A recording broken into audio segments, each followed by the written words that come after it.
Well, here we are, everybody. Uh, this is kind of a surreal week for us at Rare Earth Comics. For those of you who don't know me, my name is Ian Alley Seals. I am the editor-in-chief and founder of Rare Earth Comics.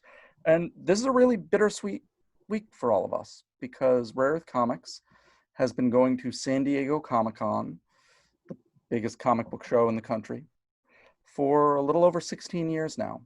And so it's kind of sad. But on the other hand, with Comic-Con at home, this is our first official panel at Comic-Con. So, silver linings, take what you can get. And so I'm here today with old school Rare Earth Comics artist and writer, Jeff Tingley, and one of my dear, dear friends. So we're going to get right into this. And we're here to talk about Jeff Tingley's time in comics at Rare Earth Comics, and specifically his new graphic novel series, or at least the new installment in his graphic novel series, Heretic X, which is a fantastic book. Everyone should be buying it. Everyone should be reading it and telling him whether you like it or not. Well, tell him if you like it. If you don't like it, kind of keep that to yourself. But before we get into that, I want to talk to my friend. I want to talk to Jeff Tingley. And so I'm going to start off with one question here, which is, what kind of brought you to comics? And then after that, what brought you to Rare Earth Comics and kept you with this weird group of weirdos for over 10 years? Brought me to comics. I always had a love of comics. Like, I remember when I was real young at one point, everyone in my family got a pair of footsie pajamas, and I got Spider-Man. And like, I grew to the point where they had to cut the feet out of them because I was still wearing them and just still growing them and didn't want to put them away. So like, the characters have always fascinated me. Okay. And I've always been into like, drawing, creating, playing make-believe. And so like, it was just natural to keep going and pushing and trying to make comics. And how about drawing? When did you start drawing? About the same age. like I'd get a kid's book and like the first page or so would be like blank on the inside, and I'd break out crayons and do drawings on that blank page. Okay, those are your first commissions, right there. Yes. And what about the first comic book you ever do? All of us have these early comic books that we always started. What was your first comic book you did? Trying to remember. I had one like called Magma about like this guy who got trapped in like flowing lava and it gave him lava powers. On the nose right there, on the nose. Right. Where can I get a copy of Magma #1, by the way? I don't know. I think like there's some pages pinned to a fridge once. Okay, you tell me the fridge, I'll get them. We'll publish this book. I'm intrigued. But yeah, like even throughout high school, I would create comics like on printer paper, 8.5 by 11 printer paper with Sharpie marker, rather than pay attention during class, and end up like passing them out to my friends and such. So, well, you have a captive audience there. Right. Right then. Yeah, it's running an ongoing story called My Fictional Autobiography. So, I gotta say, if there's one thing I always admire about you as a fellow writer, is you get the best freaking titles. But thank you. Right there, that's amazing. That's a great book. So let's move on to another title that I love and how I was introduced to you. You set the record straight if I'm getting this story wrong, but I met you at a party. And someone said to me, and Rare Earth Comics was still around at that point, even in a smaller extent. And someone said to me, so it was at your house. And someone said, so here's Jeff Tingley, by the way, he makes comics. You should really talk to him. And as you know, a lot of people come to us and say they make comics. Yeah. With varying levels of skill and quality. And so you kind of get this very diplomatic way of talking to someone and saying, oh, you make comics. Oh, that's cool. Let me see it. Oh, that's, we can't publish that, but keep doing what you're doing. and I was ready for that. And then you busted out pages of Doberman, and I went, okay, this cat's pretty good. This guy's pretty good now. I wasn't really expecting that. So and so you were brought to me as an artist with Doberman. So let's talk about Doberman for a second. Okay. Yeah. What's real funny about Doberman is kind of the idea came to me because I had a dream that I was famous for creating the comic. Okay. It had very little to do with the comic itself, just that I was famous for creating it. All right. We're working on that next part. Right. And what for people who haven't been reading Doberman for years. So what is Doberman? Doberman is my take on a little bit of that like postmodern comic breakdown and realism. Like my thoughts on what would happen if some dude obsessed with comics were to put on a costume and run out into the city looking to fight crime. I seem to recall it doesn't go well. It doesn't go well. But here's the other thing I didn't want with it. Like a lot of times when people do these like postmodern breakdowns, like the comics are gritty. They're like dark, and there's something along the way where the fun gets lost. And I've always had a firm belief that comics should be fun. Even when they're saying stuff that's dark or, very deep, there should be like a sense of play to it. And I really wanted to capture that with Doberman. Yeah. And for those of you who haven't read Doberman, it's a web comic. It's on rareearthcomics.com, and you can read up to where it is so far. So we start with Doberman, and you come to Rare Earth Comics with that. And for years, Doberman is just coming, and you start going to conventions all over the country, from San Diego, New York, Baltimore. And when you're doing these shows, a thing that was amazing to me is to see your style change as you start being exposed to other artists, specifically Rare Earth Comics artists like David Robles and Carl Mefford. Can you talk a little bit about that experience of working and collaborating, or even just being around other comic artists and what that does to your work? Oh yeah, absolutely. I mean, the greatest thing about taking art school or art in like high school or anything is the fact that you're sitting at a table with a bunch of other people who are creating. And they're often creating something very similar because you're given a similar prompt. And just that freewheeling, that play, and that seeing how other people tackle problems. And once you get out of like college, it's hard to find that again. And that, here I am lying on my stomach in the living room floor with the ink bottle open, trying to do my pages alone in the middle of winter.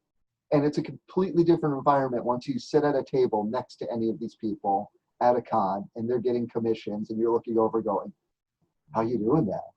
What's going on there? Like, and you want to pick their brain because that's what you're used to doing.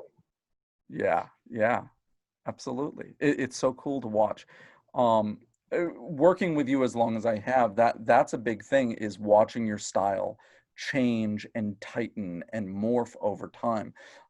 Between Doberman and Heretic Hex, which I want to talk about next because I'm so excited about it, what would you say is the most important change that's happened to your style in the last 10 years between all of these different projects and probably 500 commissions in the meantime?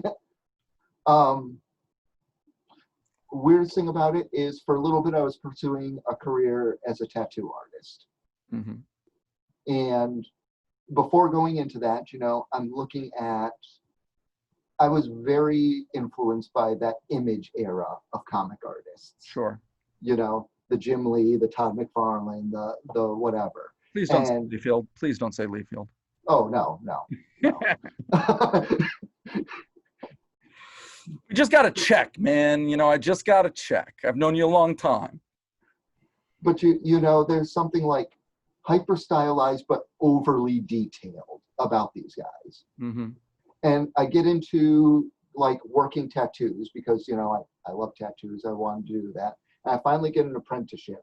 And one of the things you learn is, one, those lines are going to bleed and not really work too well. Mm-hmm. And two, you really can't do those like pen flicks, those thin to thick, unless you really plan it out ahead of time.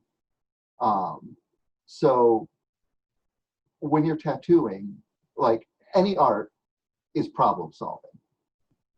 You have a blank page, you have an idea, and how are you solving that problem of translating that idea onto this blank flat surface? In tattooing, there are a whole lot of other problems that are you're dealing with the medium, the visibility, the whatever. And so your problem solving skills start to become different. And the fact that I finally got to work a job where my art was going on every day really helped sharpen and fine tune. Yet at the same time, I had to regularly create shortcuts to overcome those obstacles. So even though I'm drawing all the time, I'm also finding new shortcuts as I'm drawing. And the two just fed into each other. And I think that's what you see is the big change in my style. Okay. Really interesting. Now, which brings us to the piece of work we want to talk about, which is Heretic Hex. And I'm going to tell a short memory of Heretic Hex before it was ever drawn or even written yet. I remember sitting around a fire pit with you while you're pitching me this story of a punk rock wizard. And I'm hearing the story of, you know, of a outcast wizard finding his way in the world and getting into trouble. And the first thing I thought was, and I'm going to be blunt, I've heard this story before. Like, listen, in comics and fantasy, there's nothing older than the outcast wizard and in the swords and sorcery genre. And then when I started listening to you talk about it, what struck me was the old adage, every story has been told, but not by me. Right. Not by you.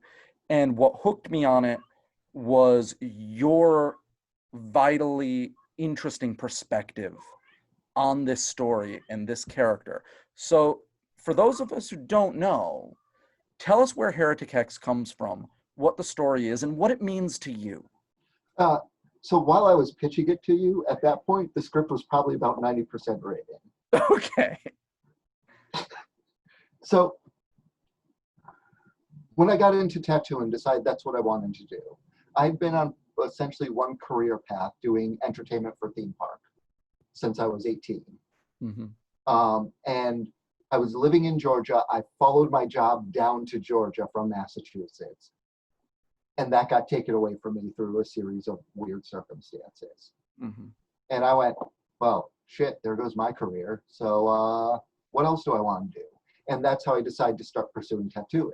I moved back to Massachusetts. I got in, and I just started as a full-time artist after a 2-year apprenticeship.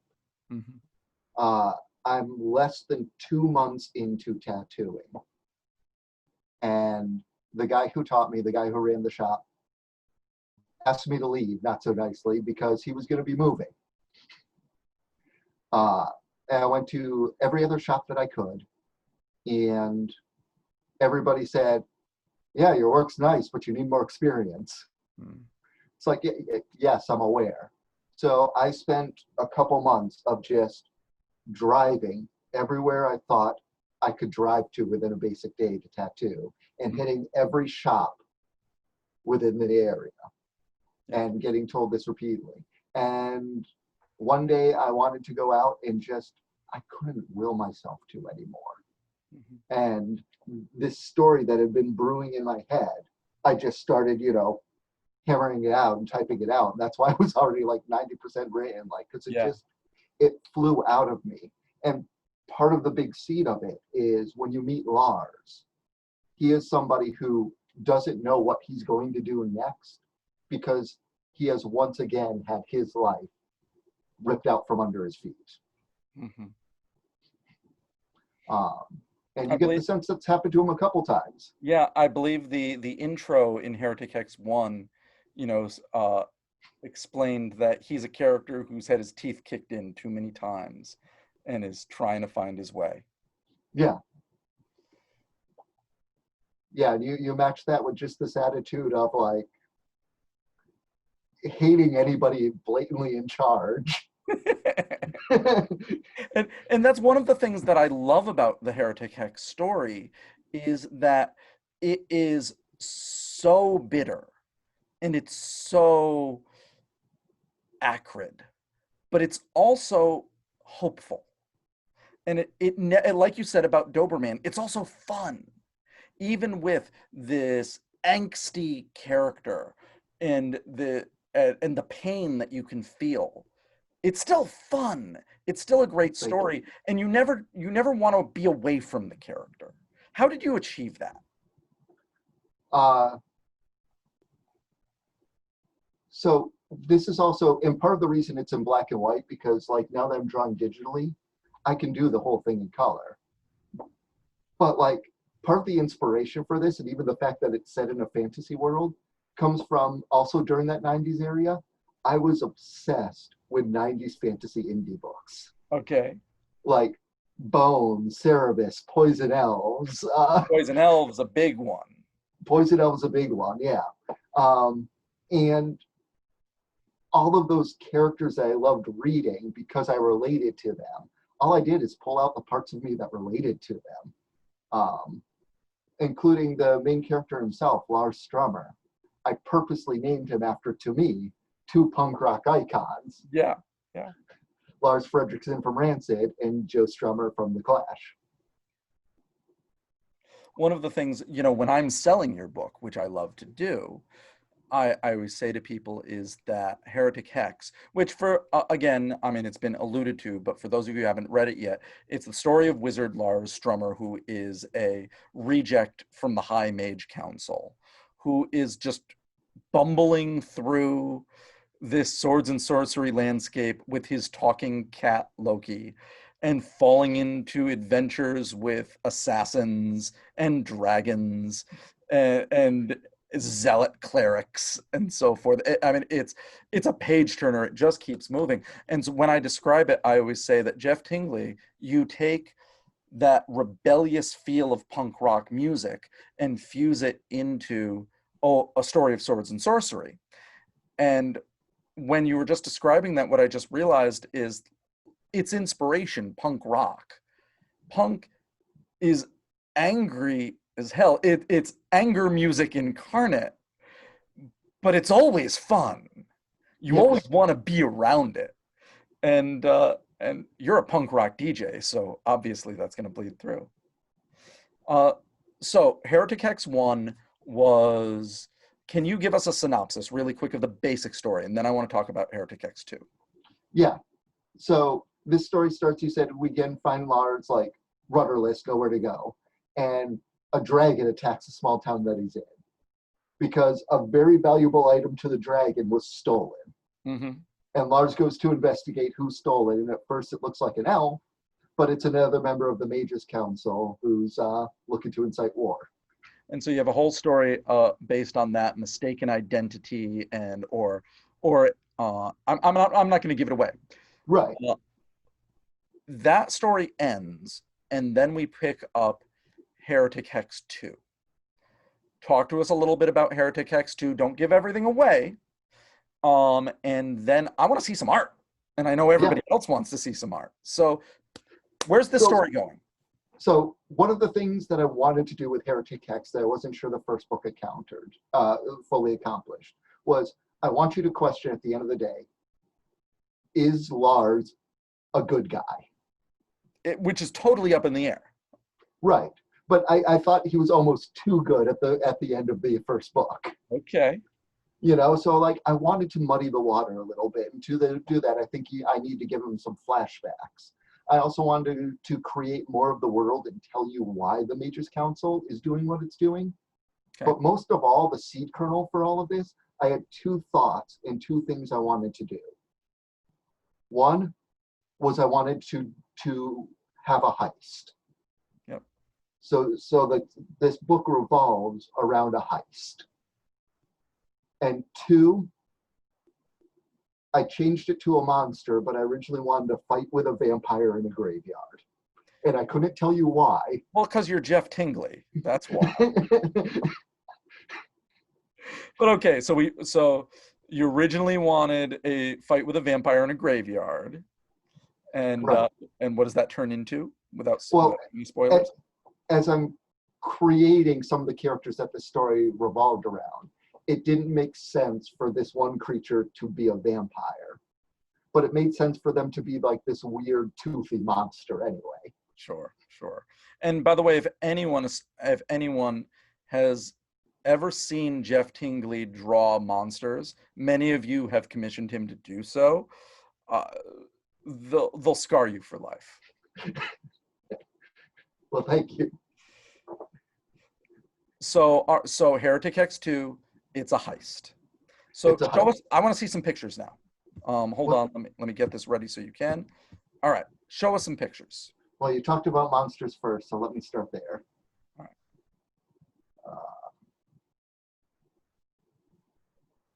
right. Okay. Here we go. All right. Yes. This occurs, I mean, not telling too much, but in a flashback. So this isn't the monster from the graveyard, but Yeah. this gives you a sense of kind of what we're dealing with. Mm-hmm. That's fantastic. Well, thank you. And we keep talking about Lars, so this is his introduction in this story. This is where you first see him and Loki. Yeah. Yeah, such a cool design. Like, yeah, I love the look of Lars. You got a little Quentin Quire going in there, a little bit. Yeah, Yeah, so cool. So we got Lars there, and you want to give the listeners a little bit about Loki? yeah. So Loki, who a lot of my friends who read this just blatantly tell me that Loki is their favorite. Yeah, It's his cat familiar. Although if you ever ask it from Loki's point of view, Lars is Loki's familiar. yeah, And what I like about Loki, one, it gives Lars somebody to talk to throughout the book sure. because he blatantly doesn't like people. Hmm. And I want you to read his thoughts and sense him. So, I give him Loki. And it also, Loki throughout the books is the only time you see Lars show affection. And I thought that was important for him too. Sure. But Loki himself, he tells it like it is. For the most part, he's not lying. He's not conniving or anything, but he's also a cat. So sometimes what he thinks is moral and what isn't and what's right and wrong is very skewed because it's not viewed through any type of person standards. That reminds me of a quote I once read about Jake the dog from Adventure Time. How, like, there are so many episodes all based around him just trying to find food because he's sentient and he's magic, but he's also a dog. Yeah. And so I like that. I like that with Loki as well. I mean, Loki is wise beyond its years, is a force to be reckoned with. It's still a cat. Yeah. And I will admit, I think Loki gets some of the coolest moments in the second book. Oh yeah, yeah. All right. So what else? Show me some other stuff. So I talked about flashback, and I wanted to show Lars back at his height with the Mages Guild, and show you a little bit of him there. Oh man, I just keep remembering this scene in Heretic Hex 1 where someone's like, "You're not a wizard. Where's your pointy hat?" And he reaches into his pocket and he pulls out this rumpled pointy hat, puts it on his head. So, yeah, very cool. Oh yeah, and visually, like that, the pointy hats are the symbol of the Mages Guild in my book. Mm-hmm. I kind of do like Gandalf hats, but straight up, or Wicked Witch of the West, or Glenda the Good Witch. Yeah, I love how you take the size of the hat just about 25% larger than we're used to in, in like Disney or anything like that. Kind of like extending the ears in with Batman. Yes. So yeah, that's a great page, man. And I talked about gods and introducing the idea of gods throughout Heretic X. Oh, there we go. Yeah. And this is almost a mirror to me of in the first book, and I don't have this art cued ready, but in the first book, there is one panel where you see the sitting members of the guild. like the guys running the show. Sure. And you just look at them and you can almost sense the story from each one and what makes each one different. Yeah. Without me ever going into it. Yeah. And I wanted to do the same thing with the gods here. Is I almost want you to not full out, straight out know what they're the gods of, but to know that they're different in what the story is. Can I, like, I don't want to spoil things, but I want to get, I look at this page and I want to know about every character on here. Like they have their own mythology. Like right away, I'm looking over at the chaotic night sky character in the middle left of the page, which design-wise, I'm seeing a little Sandman there, a little Seasons of Mist. One of the denizens of hell right there. Let's not take up too much time. Tell us about one of these characters. Okay. So I'm going to start like in that bottom left corner there. You've got the hag holding the mask. Yeah. And if you notice, most of my gods, not all of them, but most of them have masks. Sure. And they're wearing some sort of mask. And she's not wearing hers, but she has it. It's there. It's being carried. Mm-hmm. So to me, like, she's a secret keeper. Huh.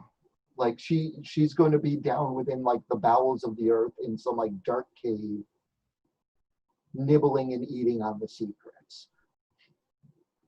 All right, Jeff, I'm just going to ask you right now. So when are we getting the annotated creation myth Bible of Heretic X? When are we getting your Silmarillion? Because I want it now. So here's the fun thing that I tried to do with my book is like I've got a lot of ideas on all of this and I know what everything means, but I don't know how I'm going to tell it. Sure. And whenever I write a script, I go back and I actually rewrite it to see if I can tell it faster. So it hits you with like that pace of a punk album. Sure. So yeah, I don't know if I'll ever get the annotated notion of the world, but I know how it was created. Actually, in this book, I tell you how it was created, but I tell it real fast. Yeah. That's another thing. I remember when I was writing Dr. Atlantis, which we'll talk about in another panel. One of the things you said to me that really struck was tell plot through action. And it was one of the best pieces of advice you ever gave me.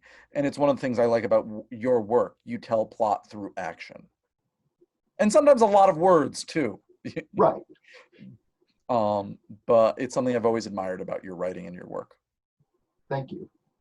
So we have time. I want to see one or two more pictures. Okay. So I had to decide real early on when writing this, how magic worked in this world. Yeah. And I essentially decided on every spell is just a word and it tells you blatantly what the spell is. Like, I'm not going to hunt down the Latin. I'm not going to, make up phrases.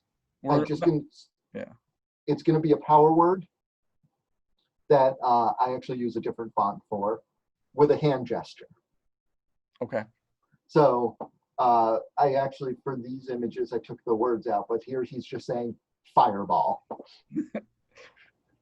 Why not be direct? Right. And I thought that actually fit the magic more because you also didn't have to wonder what a spell was, especially if I'm just telling it real quick visually. Mm-hmm. With that said, one of my favorite spells, and I don't have a picture of it, that Lars uses, and you'll see certain mages only know certain spells, but one of Lars's spells is boom. Very cool. Okay, one more piece. All right.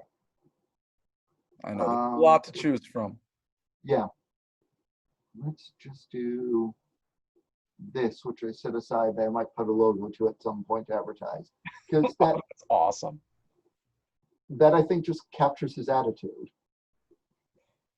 And I do love for the second half of this book that he's wearing a t-shirt that says witch. Where's your t-shirt that says witch? I need one. I notice you're wearing a tank top right now. I mean, you could very well be wearing this right now. Man, there's so much poison elves in that picture right there.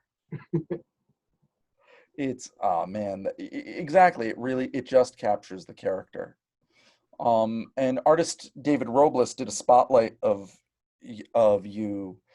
I think it was yesterday, where he talked about your expressionism and how you can capture the feel and personality of a character in such a vibrant way. And I think this is a picture that really illustrates that. Well, thank you. Yeah, yeah, it made me blush a little. Hey, listen, you get good words from an artist like David Robles. You take them when you can get them. Yep. Awesome. So I think we're at the end here, Jeff. You want to stop sharing screen? Okay. And so we just looked at your art. Everyone is most likely impressed. Everyone should want to read this book. So here's where you do it. If you go to rareearthcomics.com and you go to the store, you can buy Heretic Hex #1. We'll have a copy in the mail for you the next day. You can also buy a downloadable copy, a digital comic, which is honestly how most comics are read at this point. We're getting old, Jeff. And at any other time, we would be debuting Heretic Hex 2 at San Diego Comic-Con. But instead, we are going to be debuting the digital copy, correct? Yes. And we'll still be printing out a paper format for those who prefer that. Absolutely. It's just going to come later. Yeah. Actually, if I recall, the original plan wasn't to debut here at San Diego. I say that here in quotes. It was going to be at New York Comic Con, but right. You have the book done. Why not get it to people who want it here for Comic Con at home? Yeah. The more people that can read it, the happier I am. Like. Absolutely. But that's not all we're going to be doing, and not all you're doing here at Comic Con at home. Can you talk for just a minute about commissions? We're going to do a whole panel on commissions, but talk about what you love about commissions and why you do them. So what I like isn't necessarily popular most of the time, and it's often very hard to find. But as you can tell, when I really like something, I'm very passionate about it. And my absolute favorite thing, it was when somebody comes by the table and they find out we're doing commissions, and they talk about a fandom that they are absolutely passionate about, but can't find. Sure. Like, I just feed off that energy, and I'm like, you know what? You want that? Let's get you that. Absolutely. And especially when it's things like people's D&D characters and things like that. Oh, yeah. Like, you're kind of our go-to person on that. And what is it like for you when you're drawing someone's original character? Oh, like that interview that you do with them, like, it's not just to me of what they say. I'm trying to read and mimic their personality. I'm trying to picture them at a table. Yeah. And for those who don't know what he means, often when someone wants their D&D character drawn, I have a whole interview process where we go from head to toe on what that character is, what they look like. So I'm going to throw something at you. You're drawing someone's half-orc barbarian cleric who's in a wheelchair and is also a master chef and has an enchanted whisk. And right. You're drawing, what's that experience like to draw that character? So, like, as they're telling me this, most of the time they stop and they tell me, like, how they got the whisk, or, you know, something that they do with it, or why they're in a wheelchair. And while they're doing it, I can see them playing the character at the table. And I try to, like, give them, like, that matching facial expression or that whatever. So, like, it's not just a static drawing based on armor that we got from their interview, and all that stuff's very important. Yeah. But I really tried to capture, like, a living, breathing. I want you to, while you're sitting at the table playing it and rolling the dice, to visualize my version of it. Yeah. And to do that, I try to capture what's already in your head from the way you talk about it. That's fantastic. And with that, we're going to end this. So everybody, welcome to San Diego Comic-Con at home. I'm glad that you're sharing it with Rare Earth Comics. We're going to be posting a different interview and panel every day of the show. And we're also doing commissions. If you're a fan of Jeff Tingley or any of the other Rare Earth Comics artists, you can contact us through our website, rareearthcomics.com, in the store. You can order a commission. It's going to be done for you by the end of the show. And if you want a commission from Jeff Tingley, he's ready to take it. And if you get a commission from Jeff Tingley, buy his book, buy Heretic Hex. And if you buy the book, Heretic Hex, also get a commission from him too. With that, Jeff, thanks for talking, man. It's been a great 10 years. And we got a lot more in store. You got a lot. I know for a fact you have a lot more stories coming up, and I can't wait for the book that we're doing together. Yes. All right. Have a good night. Thanks a lot, Jeff. Talk to everybody soon. Yeah.